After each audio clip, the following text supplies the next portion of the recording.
मासा आहे, हा कानस किंवा कानोस जातीचा, त्याला लेबेव कालमोसा असं म्हणलं जातं. हा नॉर्मल मासा जो उजनीच्या पाण्यामध्ये सापडतो आणि आम्ही आता कलेक्शनला आलो होतो त्यावेळेस आंबेका फिश मार्केट बिगवल या ठिकाणी आपल्याला हा अल्बिनो मासा सापडला आहे. या माशाचं वैशिष्ट्य असं की हा मासा पांढरा झालेला आहे पूर्ण. हा अल्बिनो फिश त्याला म्हटलं जाईल, हा कानस जातीमध्ये. नमस्कार, मी डॉक्टर रणजित मोरे. मी गेल्या काही वर्षापासून उजनीच्या मत्स्य संपदेवरती अभ्यास करत आहे.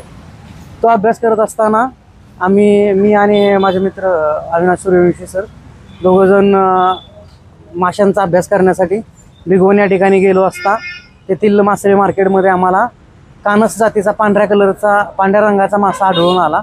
आम्ही आत्तापर्यंत केलेल्या सर्वेमध्ये उजनी धरणामधून 56 जातीचे मासे हे आम्ही रेकॉर्ड केलेले आहेत. त्याचा रिसर्च पेपर नुकताच पब्लिश झालेला आहे. हे माशांमध्ये आम्हाला कधीही या 10 वर्षांमध्ये पांढऱ्या रंगाचा मासा हा आढळून आलेला नव्हता. पहिल्यांदाच उजनी धरणामध्ये या पांढऱ्या रंगाचा मासा कानस जातीचा मासा आढळून आला.